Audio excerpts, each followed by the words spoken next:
Good evening, everybody. We're going to start a few minutes early because this is a special day. Once again, you're going to get your money's worth tonight. We have a special proclamation to read here tonight. Can I have George DeMaz up here?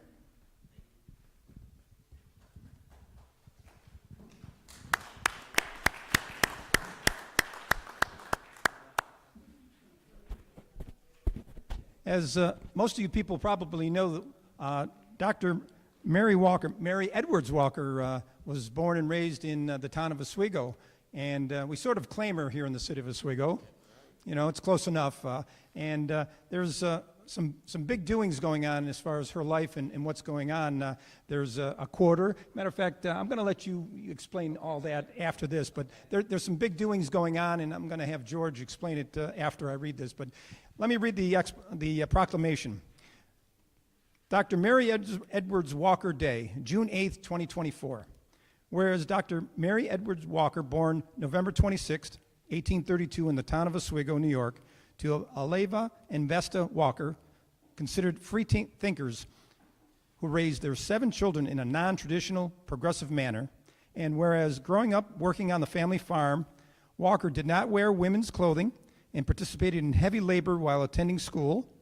And whereas Walker's elementary education consisted of attendance at the local school that her parents had started, continued at Foley Seminary School in Fulton, where modern social reform was emphasized for gender roles in education and hygiene, which further cemented Mary's determination to defy traditional feminine standards on injustices, went on to teach at a school in Minetto, New York, to earn enough money to pay her way through Syracuse Medical College, and whereas Dr. Walker graduated with honors as a medical doctor in 1855, the only woman in her class married a fellow medical student, Albert Miller, on November 16th, 1855, wearing a short skirt with trousers underneath and refusing to include obey in her vows.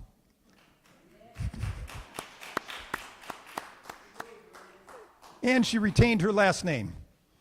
They set up a joint practice in Rome, New York.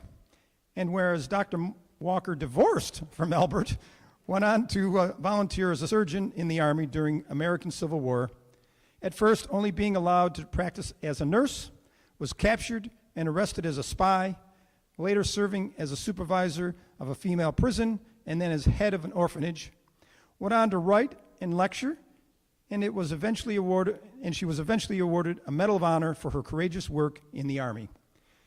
And I'm continuing. She had quite a life here, this woman. Whereas the life of Dr. Walker should be celebrated and honored for being a Civil War surgeon, women's rights activist, abolitionist, and the second woman to obtain a medical degree in the United States, and the only female recipient of the U.S. Congressional Medal of Honor, born and buried in the town of Oswego. And now, therefore, I, Robert A. Corradino, Mayor of the City of Oswego, New York, do hereby proclaim June 8th, 2024 as Dr. Mary Edwards Walker Day in Oswego, and encourage the Oswego community to recognize and participate in the celebration of Dr. Mary's work and accomplishments.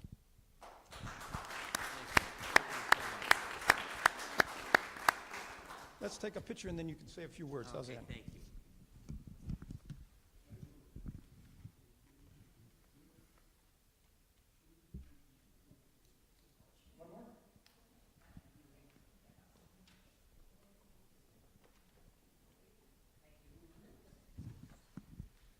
Now try to keep it brief. I know she did. This is really a beautiful ending to a day that started at 6:30 this morning with a bat in my living room. But we got that out. And then about 5:15, I got a call from my Arab friend in Jerusalem. Haven't seen him since 1990, but he's safe. And none of his family's in Gaza, so that's good. But yeah, we have a picture of Dr. Mary Walker sitting on the front outside steps of the City Hall, probably the early 1900s. And I don't know whether she was on her way out and had to take a seat, or whether she was on her way in to agitate the mayor. We don't know that. But we have that picture of her. Yes, Dr. Mary Walker is really being honored on June the 8th by the U.S. Mint and the U.S. Treasury. A quarter, she's part of the American Women's Series, a quarter with her face and everything will be issued, and the ceremony will be at 2 o'clock, and you can pre-register for that. Nobody will be turned away, but we've had over 450 pre-registrations, and there's still 300 tickets left. But they want to know how many are going to be there, because every one of you is going to get a quarter that comes. The U.S. Mint, the National Museum of Women, they are very excited about coming here. It's so fitting that it's going to be in the high school, too, because in the Oswego High School in 1982, that's where the Mary Walker stamp was also issued. The U.S. Army will be there with us. There will be a female color guard. It's going to be quite a ceremony for an hour and a half that's all been designed by the U.S. Mint and the National Museum of Women. It's a great honor for Oswego City, town, and county. So I hope you'll be able to come and participate with it as we celebrate this life of this woman who was such a pioneer in so many fields. Thank you very much for this tonight. I appreciate it.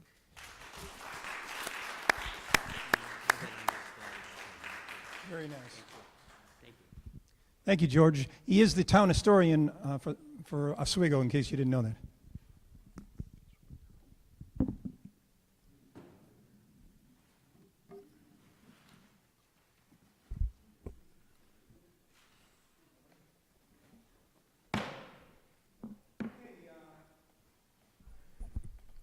It's time for public session. I have the sign-up sheet here. I don't see anybody signed up. Is there anyone here in the audience that would like to speak that hasn't signed up?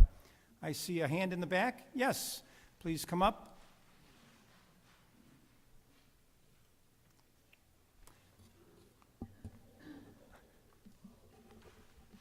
I do ask, and I like to remind everybody in the beginning, there's no profanity, no name-calling, no personal attacks, and there is a 5-minute time limit. And we will be keeping track tonight on the time. Thank you. My name is Cindy Snyder. I live in the 7th Ward on Eisenhower Ave. My alderman is Mr. Allen.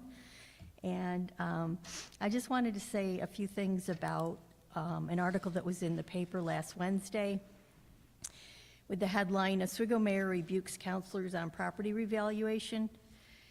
In this article, the mayor admonished 2 of the aldermen as not being team players.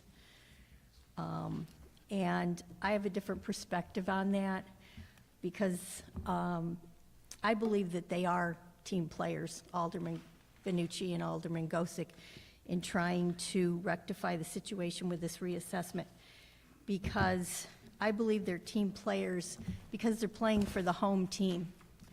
They're listening to their constituents, and they're trying to do something about this revaluation that has been acknowledged by several of you on other nights as being incorrect and having many flaws. So the city paid a lot of money, the city meaning the taxpayers, to GAR to the tune of $450,000 to get this reassessment done after almost 25 years. But what did we get for that amount of money? Originally, at the meeting in June of 2022, when the presentation was made by the former city assessor, Teresi, the aldermen sitting there, and many of you are the same alderman and mayor, were told that there would be photographs and drawings of each parcel. And I've looked at both the Oswego County Real Property Data Site and the GAR website, and there aren't current photographs of all the properties. There's also a lot of data that is incorrect and outdated in the inventories if you look at the different houses. and there's incomplete data in the improvement category.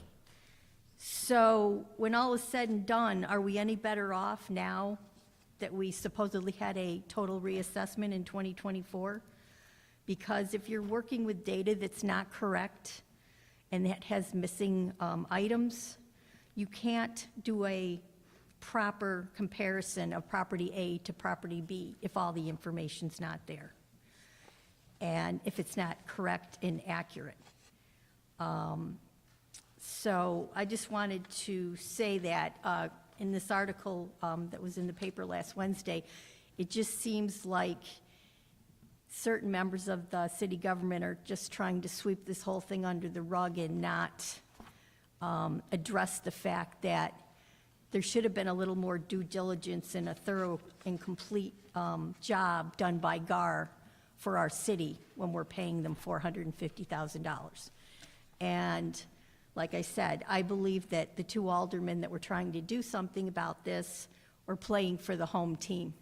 They're listening to their constituents and they're looking out for the taxpayers. So I just wanted to say that. Thank you. Okay, is there anybody else that'd like to speak? If not, we'll end public session and start the meeting at 7:30.